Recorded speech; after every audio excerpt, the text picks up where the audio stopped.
평생을 지독한 사기의 고통 속에 살며 만져보지도 못한 빚을 갚기 위해 웃음의 노예가 되어야 했던 한 남자가 있었습니다. 그는 3살 때 부모를 잃은 고아로 스크린 밖에서는 단 한순간도 편히 웃지 못했던 비극 그 자체였습니다.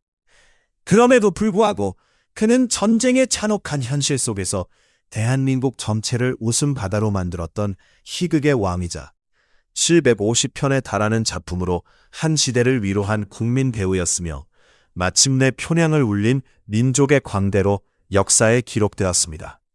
그의 이름은 김미갑이었습니다. 어떻게 한 인간의 가장 깊은 한과 눈물이 대한민국 역사상 가장 위대한 웃음으로 승화될 수 있었을까요?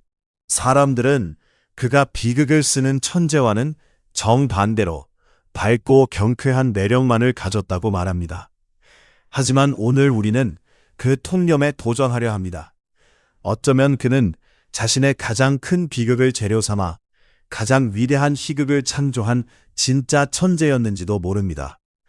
1923년 함경남도 장진의 산골 소년이 어떻게 대한민국 최고의 코미디언이 되었는지, 그리고 그가 평생 감춰야 했던 문물의 의미는 무엇이었는지, 지금부터 웃음의 왕 김미갑에 관한 아무도 몰랐던 진짜 이야기를 시작하겠습니다. 김미갑의 이야기를 이해하려면 우리는 시간을 거슬러 올라가 그가 태어난 시간과 공간, 그 공기 속으로 직접 들어가 보아야 합니다.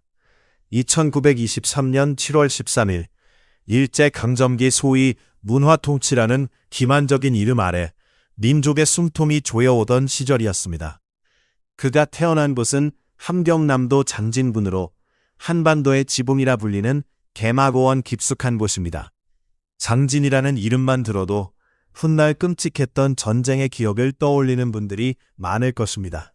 겨울이면 기온이 영하 40도까지 떨어지는 상상조차 힘든 혹한의 땅, 험준한 산맥이 끝없이 이어지고 인적은 드문 척박하고 외로운 땅이었습니다. 1923년의 장진은 가난과 추위가 일상이었습니다. 일본의 수탈은 이 깊은 산골 마을까지 미쳤고 사람들은 화전을 일구거나 벌목에 의지해 겨우 생계를 이어갔습니다. 희망보다는 체념이, 웃음소리보다는 거친 바람소리가 더 익숙했던 곳. 김미갑은 바로 이 춥고 척박한 땅에서 태어났습니다. 그의 삶을 평생 지배하게 될 비극의 그림자는 너무나 일찍 찾아왔습니다. 그가 겨우 3살이 되던 해 아버지가 세상을 떠나셨습니다. 3살 배기 아이가 아버지의 죽음을 기억할 수 있었을까요? 아마도 어렴풋한 온기 혹은 낯선 사람들의 웅성거림과 어머니의 울음소리 정도로만 남아 있었을지도 모릅니다. 아버지라는 울타리를 잃은 어머니는 가난에도 불구하고 김미갑을 지키기 위해 필사적으로 버텼을 것입니다. 하지만 가난과 병만은 그 모자에게 자비를 베풀지 않았습니다. 몇 년 뒤 그가 10살도 되기 전에 하나뿐인 버팀목이었던 어머니마저 세상을 떠났습니다. 10살이 채 되지 않은 소년 김미갑은 그렇게 세상에 홀로 남겨졌습니다. 고아라는 두 글자는 1930년대 초반 식민지 조선의 산골 마을에서 너무나도 가혹한 낙인이었습니다. 당장 오늘 하루 먹고 살기조차 버거웠던 시절, 친척이라 한들 아이 하나를 온전히 돌보는 것은 누구에게나 엄청난 짐이었습니다. 소년 김미갑은 친척들의 집을 전전하기 시작했습니다. 이 집에서 저 집으로 그의 작은 몸은 그의 의지와 상관없이 옮겨 다녀야 했습니다. 그 어린 시절 그는 무엇을 배웠을까요? 그는 눈치를 배웠습니다. 어른들의 표정을 읽는 법, 그들의 기분을 상하게 하지 않는 법, 자신이 이 집의 짐이 되지 않기 위해 존재감을 지우는 법을 뼛속 깊이 체득해야 했습니다. 그는 울고 싶을 때 마음껏 울 수 없었고 화내고 싶을 때 투정을 부릴 수도 없었습니다. 자신의 감정을 표현하는 것은 사치였습니다. 대신 그는 사람들을 관찰했습니다. 저 어른은 어떨 때 웃는가? 저 사람은 무엇을 불편해하는가? 이 상황에서 내가 어떤 표정을 지어야 미움을 받지 않을까? 이것은 훗날 수천만 명을 웃기게 될 희극의 왕이 배운 첫 번째 생존 수업이었습니다. 생존을 위한 연기, 자신의 슬픔과 외로움, 버려짐의 공포를 감추기 위한 필사적인 관찰. 그는 누구보다 예민하게 사람의 감정을 파악하는 능력을 키웠습니다. 그의 내면 깊은 곳에는 한이 쌓이기 시작했습니다. 부모님에 대한 그리움, 세상에 홀로 버려졌다는 근원적인 외로움. 이 차가운 한은 평생 그의 영혼을 지배하는 그림자가 되었습니다. 소년은 살아야 했습니다.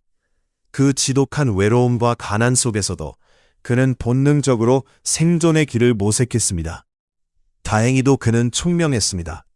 그는 장진 공립보통학교를 졸업하고 더 넓은 세상을 향해 떠납니다. 그의 다음 행선지는 회령 공립상업학교였습니다.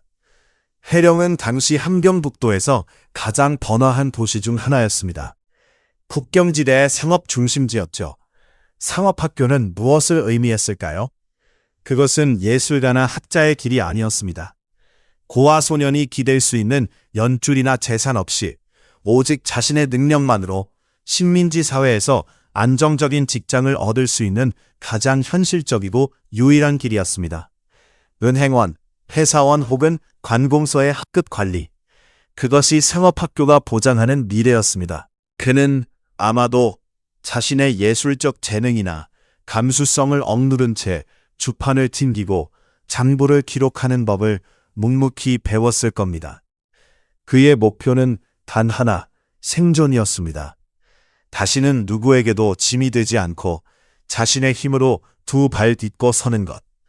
1940년 20살을 앞둔 청년 김미갑은 더 큰 세상을 향한 도전에 나섭니다. 그는 현해탄을 건너 일본 도쿄로 향하고 당당히 명문 메이지대학교 상과대학 예과에 입학합니다. 1940년에 도쿄. 그곳은 어떤 곳이었을까요? 일본 제국주의가 절정에 치닫던 시기였습니다.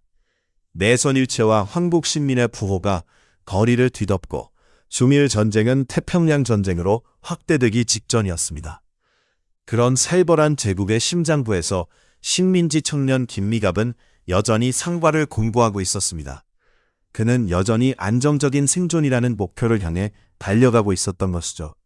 하지만 시대는 그가 조용한 상업합에 머무르는 것을 허락하지 않았습니다.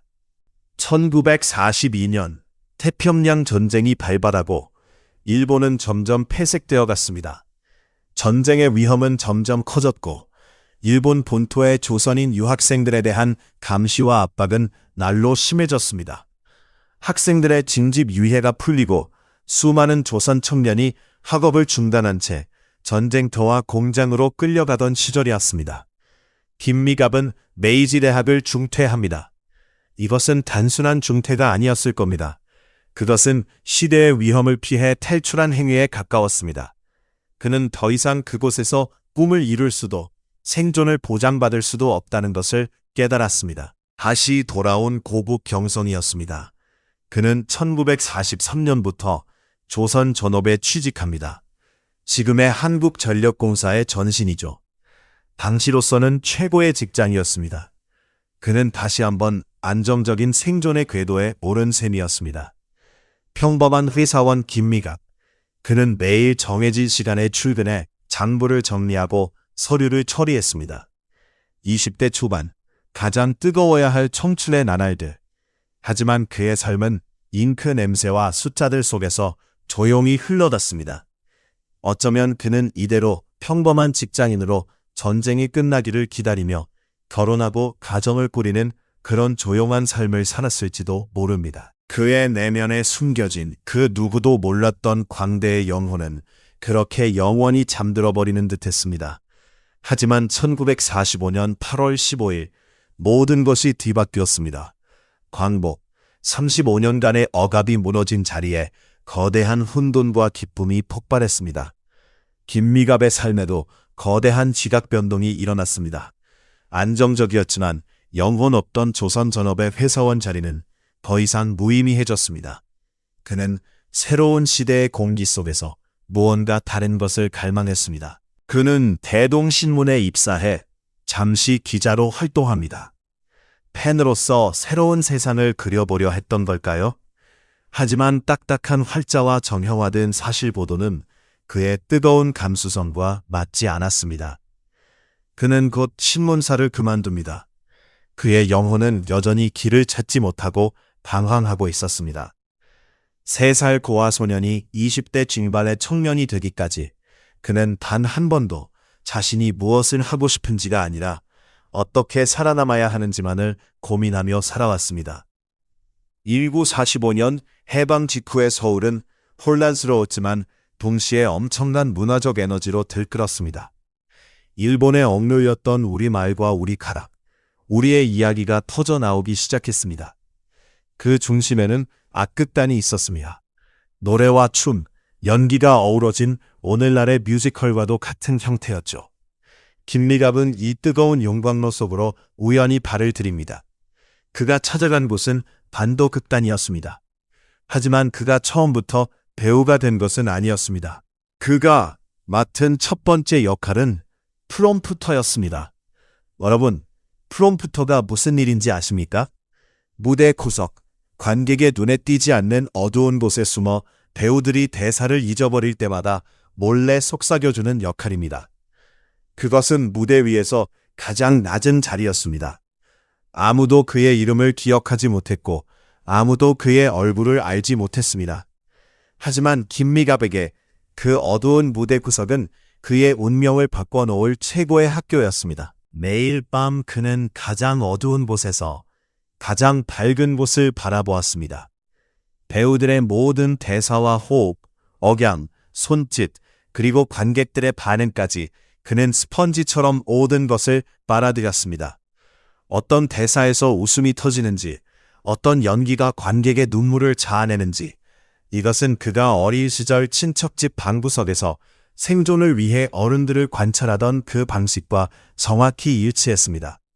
그는 다시 한번 관찰자가 되었습니다. 하지만 이번에는 생존이 아니라 예술을 위한 관찰이었습니다. 그는 매일 밤 대본의 모든 대사를 외우는 것은 물론 무대 위 배우들의 연기를 통째로 외워버렸습니다. 그러던 1946년에 어느 날 운명이 그를 찾아옵니다.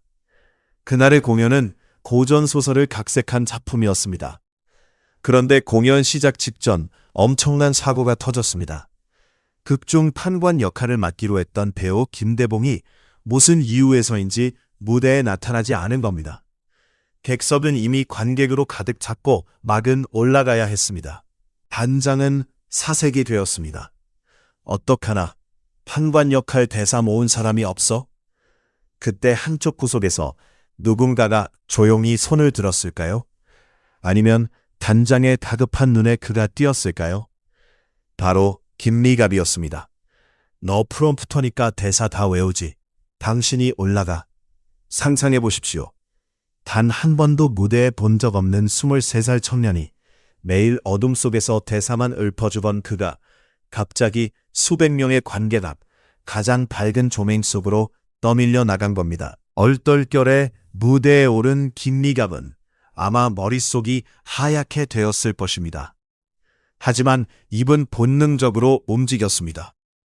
그는 지난 수백 번의 공연 동안 어둠 속에서 외쳤던 그 대사를 읊기 시작했습니다. 그런데 놀라운 일이 벌어졌습니다. 그는 단순히 대사를 읊는데 그치지 않았습니다. 그는 매일 밤 나라면 저렇게 하지 않을 텐데라고 상상했던 자신만의 판관을 연기하기 시작했습니다. 어설펐지만 그에게는 기존 배우들에게서 볼 수 없었던 기묘한 리듬감과 순발력이 있었습니다. 관객 속에서 웃음이 터져나오기 시작했습니다. 그의 연기는 정형화된 연기가 아니었습니다. 그것은 고아로 자라며 체득한 눈치와 순발력, 그리고 사람들의 마음을 읽어내는 관찰력이 빚어낸 낡은 그대로의 연기였습니다. 공연은 무사히 끝났습니다. 아니, 무사히가 아니라 성공적이었습니다. 그날 밤 김미갑의 운명은 완전히 바뀌었습니다. 그는 더 이상 무대 뒤 프롬프터가 아니었습니다. 그는 배우 김미갑이 되었습니다. 이것이 바로 대한민국 희극의 전설, 그의 공식적인 데뷔 무대였습니다. 단장은 그의 천재성을 즉시 알아보았습니다. 그는 곧바로 조감독 겸 정식 배우로 승격되었습니다. 그는 닥치는 대로 무대에 올랐습니다. 타고난 순발력과 다양한 표정, 그리고 무엇보다 사람들의 마음을 꿰뚫어보는 날카로운 눈빛이 그를 순식간에 반도극단의 스타로 만들었습니다. 그는 더 이상 생존을 위해 혹은 미움받지 않기 위해 사람들을 관찰하지 않았습니다. 그는 이제 사람들을 웃기기 위해 관찰했습니다. 어둠 속의 고아소녀는 마침내 빛 속의 광대가 되어 자신의 자리를 찾은 것입니다. 1946년 무대 뒤 어둠 속 프롬프터에서 마침내 빛 속의 배우가 된 김미갑. 그는 자신의 천직을 만났습니다. 해방된 조국, 새로운 나라가 세워진다는 희망. 같은 무대는 연일 10,000원이었습니다. 그는 타고난 순발력과 어린 시절부터 뼛속 깊이 체득한 사람 마음 읽는 능력으로 관객들을 사로잡았습니다. 그는 더 이상 친척집에서 눈치를 보던 고아소년이 아니었습니다. 그는 관객의 박수와 환호를 먹고 사는 당당한 광대였습니다. 매일 밤 무대에서 넘어지고 우스꽝스러운 표정을 지으며 사람들을 웃길 때 그는 아마도 생애 처음으로 완전한 살아있음을 느꼈을 것입니다. 그의 삶은 마침내 안정적인 궤도에 오른 듯 보였습니다. 3살 때부터 그를 짓눌렀던 생존의 공포가 드디어 사라지는 듯 했습니다. 하지만 한반도의 운명은, 그리고 김미갑 개인의 운명은 그렇게 순탄한 행복을 허락하지 않았습니다. 그가 배우로서의 삶에 막 날개를 펴려던 순간, 그의 나이 27세가 되던 1950년 6월 25일 새벽을 찢는 포성과 함께 한반도는 역사상 최악의 비극 속으로 빨려 들어갔습니다. 6.025 한국전쟁이 터진 것입니다. 서울은 불과 사흘 만에 함락되었습니다. 한강 다리는 폭파되었고 미처 도시를 빠져나가지 못한 수십만 명의 시민들이 적치에 고립되었습니다. 김미갑도 그중 하나였습니다. 그는 피난을 가지 못했습니다. 그가 선택할 수밖에 없었던 피난처는 아이러니하게도 극단이었습니다. 그는 동료 배우 몇몇과 함께 자신이 그토록 사랑했던 무대 아래 차가운 지하실에 몸을 숨겼습니다. 불과 며칠 전만 해도 환호성과 박수 소리로 가득 찼던 그 공간은 이제 죽음의 공포가 지배하는 어둡고 축축한 무덤이 되었습니다. 밖에서는 인민군 군화 소리와 반동분자를 숙청하라는 고함이 울려 퍼졌습니다. 숨죽인 지하실 안에서 김미갑은 무슨 생각을 했을까요? 그는 다시 고아가 되었습니다. 3살 때 부모를 잃고 세상에 홀로 남겨졌던 그 공포. 친척집 방구석에서 자신의 존재를 지우며 숨죽여야 했던 그 감각이 수십 년의 세월을 뛰어넘어 그를 다시 덮쳤습니다. 강시, 연예인, 특히 대중의 인기를 얻은 광대들은 점령군의 최우선 표적이었습니다. 그들은 인민의 사기를 고양한다는 명목으로 혹은 부르주아 잔재를 청산한다는 명목으로 끌려가기 십상이었습니다. 실제로 많은 예술가와 배우들이 이 시기에 납북되거나 강제로 부역에 동원되었습니다. 김미갑에게 극장 지하실은 그가 프롬프터로 일하던 무대 구석보다 더 어둡고 절망적인 공간이었습니다. 그는 또다시 생존을 위해 자신의 모든 것을 지우고 관찰해야 했습니다. 발소리, 사람들의 목소리, 멀리서 들리는 총선들을. 그렇게 지옥 같은 석 달이 흘렀습니다. 9월 28일 인천 상륙작전의 성공으로 서울은 극적으로 수복되었습니다. 지하실에서 나온 김미갑이 마주한 서울은 그가 알던 도시가 아니었습니다. 모든 것이 파괴되고 불타버린 폐허. 하지만 그는 살아남았습니다. 그러나 살아남은 자에게는 증명의 의무가 주어졌습니다. 적치 아래 석 달 동안 당신은 무엇을 했는가? 부역자 색출이 광풍처럼 몰아쳤던 시절. 살아남았다는 것 자체가 의심의 대상이 될 수 있었습니다. 그때 김미갑은 총 대신 자신의 제주를 들고 전선으로 향하라는 명령을 받습니다. 그는 선무대 활동에 합류하게 됩니다. 선무대란 문자 그대로 전선에서 병사들을 위로하고 선전 활동을 하는 부대였습니다. 이것은 낭만적인 위문 공연이 아니었습니다. 목숨을 건 무대였습니다. 그의 관객은 더 이상 안락한 극장 의자에 앉아있는 신사숙녀가 아니었습니다. 어제 동료의 죽음을 목격한 흙먼지와 화약 냄새에 절은 내일 자신의 죽음을 예감하는 젊은 병사들이었습니다. 포성이 멎은 잠시의 틈을 타 혹은 포선이 울려 퍼지는 최전방에서 그들은 트럭 짐칸이나 무너진 건물터를 무대로 공연을 펼쳤습니다. 이런 극한의 상황에서 병사들에게 세련된 연극이나 고상한 노래가 통했을까요? 절대 아니었습니다. 그들에게 필요한 것은 즉각적이고 본능적인 위로, 즉 웃음이었습니다. 바로 이 지점에서 김미갑의 코미디는 완전히 새로운 차원으로 진화합니다. 그는 정교하게 짜인 대본을 버렸습니다.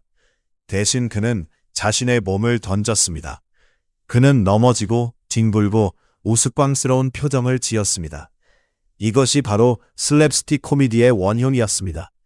그의 코미디는 언어가 필요 없었습니다. 팔도 각지에서 모인 사투리도 제각각인 병사들은 김미갑의 몸짓 하나에 배를 잡고 웃었습니다. 왜 그의 코미디가 그토록 강력했을까요? 김미갑은 하늘하는 사람이었습니다. 구화로 자라며 뼛속 깊이 새겨진 그 슬픔과 외로움. 그는 지금 자기 앞에서 웃고 있는 저 병사들의 눈 속에서 자신과 똑같은 한을 보았습니다. 죽음의 공포, 가족에 대한 그리움, 이 부조리한 전쟁에 대한 분노. 그는 그들의 한을 자신의 한으로 껴안았습니다. 그가 무대에서 바보처럼 넘어질 때 그것은 단순한 몸개그가 아니었습니다. 그것은 이렇게 말하는 것과 같았습니다. 보아라, 나도 이렇게 넘어진다. 하지만 다시 일어난다. 당신들도 지금 넘어졌지만 다시 일어날 수 있다. 그의 슬랩스틱 코미디는 죽음의 공포에 질린 병사들에게 너는 아직 살아있다는 생명의 감각을 일깨워주는 가장 원초적인 마취제이자 강장제였습니다. 전쟁의 상처를 치유하는 웃음. 김미갑은 자신의 코미디가 단순한 재주가 아니라 누군가를 살릴 수도 있는 강력한 힘이라는 것을 이 피냄새나는 전선에서 다시 한번 확인했습니다. 1953년 7월 27일 3달간에 걸친 끔찍했던 전쟁은 휴전이라는 이름으로 잠시 멈췄습니다. 하지만 승자도 패자도 없었습니다. 남은 것은 수백만 명의 사상자와 이산가족, 그리고 지도에서 사라진 도시들이었습니다. 모든 것이 파괴된 전쟁의 잔해 위에서 사람들은 생존을 위한 처절한 몸부림을 다시 시작해야 했습니다. 당장 먹을 것과 잠잘 곳이 급한 사람들에게 문화나 예술은 가장 먼 나라 이야기처럼 들렸습니다. 하지만 그렇지 않았습니다. 인간은 빵만으로 살 수 없는 존재입니다. 육체가 굶주린 것 이상으로 그들의 영혼은 위로에 굶주려 있었습니다. 전쟁의 참상을 겪어낸 사람들은 자신들의 비극을 잠시라도 잊게 해줄 무언가를 간절히 원했습니다. 그들은 더 이상 눈물 짜는 비극을 원하지 않았습니다. 그들의 삶 자체가 이미 비극이었으니까요. 그들이 원한 것은 단 하나, 웃음이었습니다. 원초적이고 본능적이며 모든 것을 잊게 해주는 그런 강력한 웃음이었습니다. 바로 이 지점에서 전쟁의 포화 속에서 단련된 김미갑의 코미디는 시대를 만났습니다.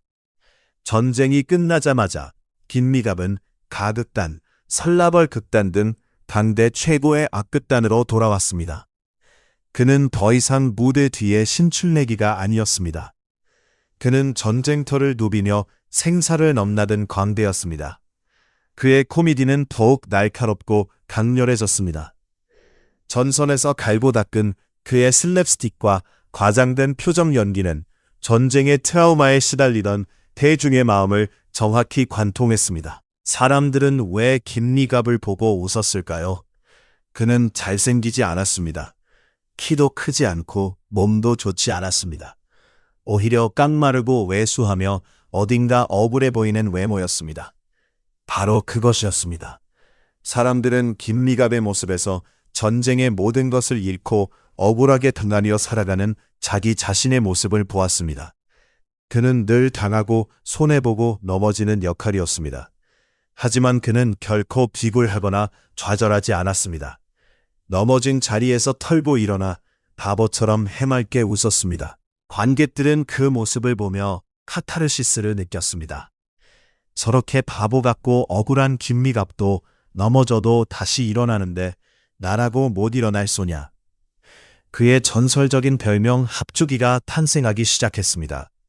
합주기는 원래 입과 볼이 움푹 들어간 사람을 낮춰 부르는 말이었습니다. 그는 실제로 그런 것은 아니었지만 유난히 입을 꾹 다물었을 때 안으로 말려 들어가는 듯한 독특한 구강 구조와 웃을 때 만들어지는 그 기묘한 표정은 관객들에게 강렬한 인상을 남겼습니다. 어쩌면 누군가에게는 콤플렉스가 될 수도 있는 신체적 특징이었지만 김미갑은 이를 자신의 강력한 무기로 바꿔버렸습니다. 고아 소년이 자신의 슬픔을 연기로 감췄듯 청년 배우 김미갑은 자신의 신체적 약점을 가장 위대한 캐릭터로 승화시킨 것입니다. 그는 합죽이라는 캐릭터에 억울하고 당하고 손해보지만 결코 미워할 수 없는 서민의 페이소스를 완벽하게 담아냈습니다. 1950년대 중반, 김미갑은 명실상부한 악극단 무대의 황제였습니다. 그가 무대에 오르면 전쟁의 잔해 속 천막극장은 떠나갈 듯한 웃음소리로 가득 찼습니다. 그는 전쟁의 상처를 웃음으로 꿰매는 시대의 치유자였습니다. 하지만 시대는 또 한 번 거대한 변화를 준비하고 있었습니다.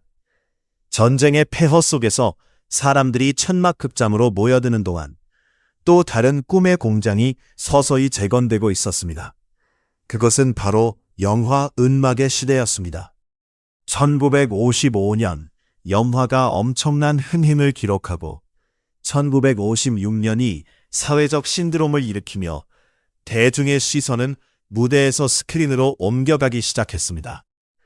무대의 황제, 김미갑의 독보적인 재능을 이 새로운 매체의 개척자들, 즉 영화 감독들이 놓칠 리가 없었습니다. 운명적인 두 번째 기회가 그를 찾아오고 있었습니다. 1950년대 중반, 대한민국 전쟁의 폐허 속에서 사람들은 필사적으로 새로운 시대를 갈망했습니다. 전쟁의 상처를 잊게 할 더 강렬하고 환상적인 꿈, 그 꿈의 중심에 영화가 있었습니다. 우리는 이 시대를 충무로 시대의 개막이라고 부릅니다. 악극단 무대가 여전히 건재했지만 사람들의 시선은 어둡고 좁은 천막 극장을 떠나 거대하고 화려한 스크린이 걸린 영화관으로 향했습니다.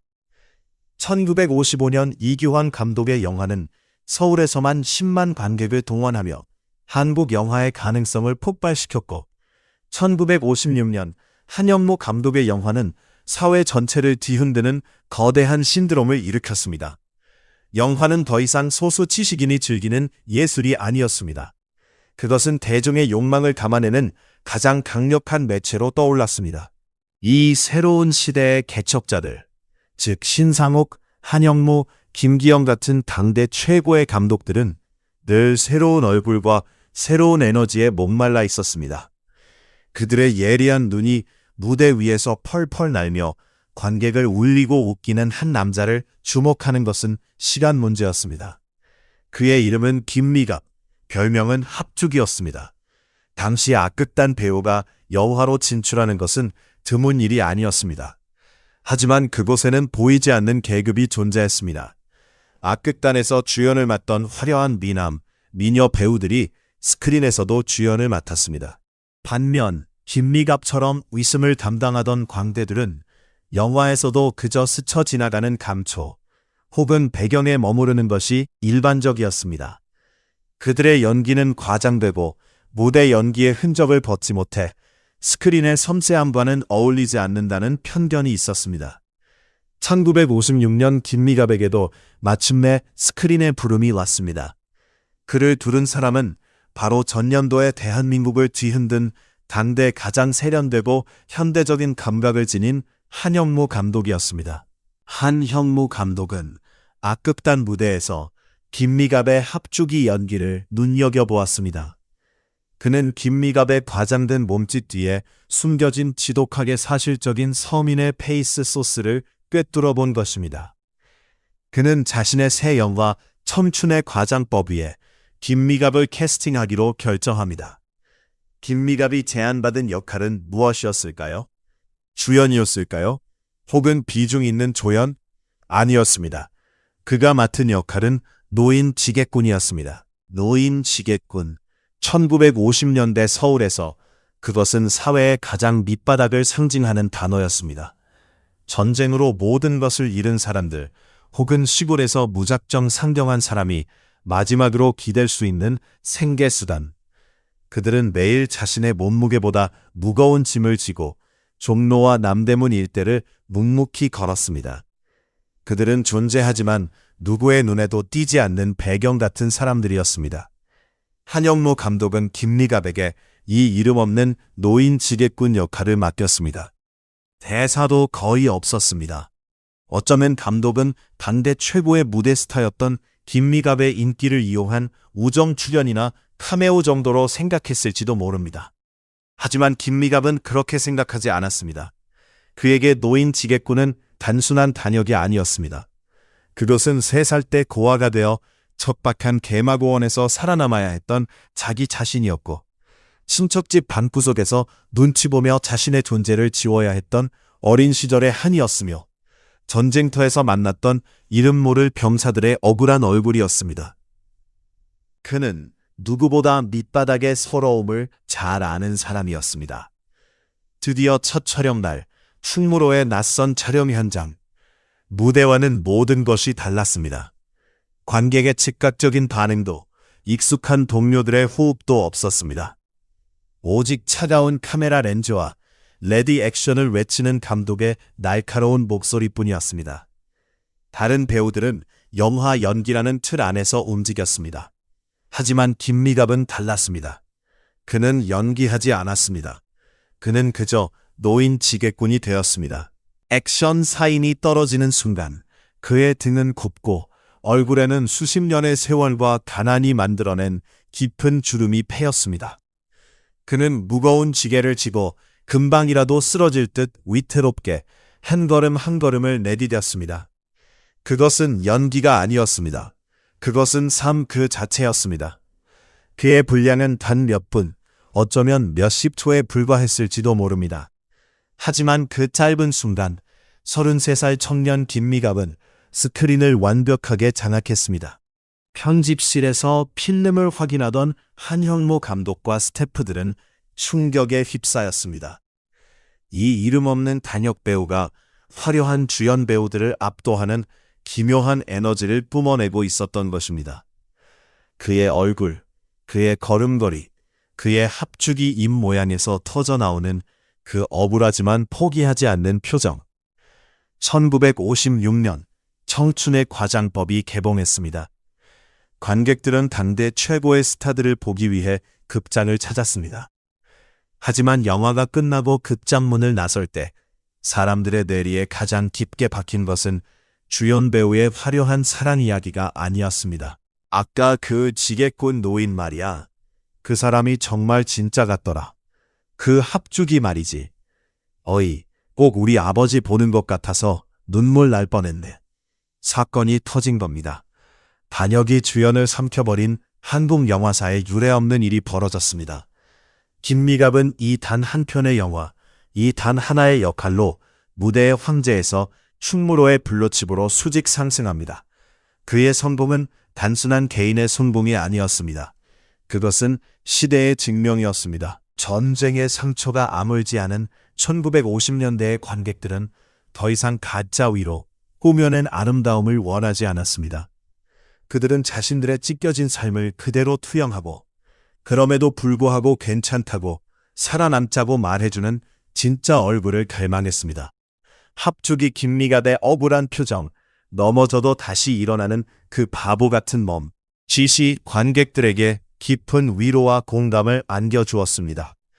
이후 김미갑은 단순한 배우를 넘어 시대의 목소리가 되었고 그의 이름은 한국 영화사에 길이 남게 되었습니다. 그의 삶과 연기는 그렇게 하나가 되어 진정한 예술이 무엇인지 우리에게 가르쳐 주었습니다.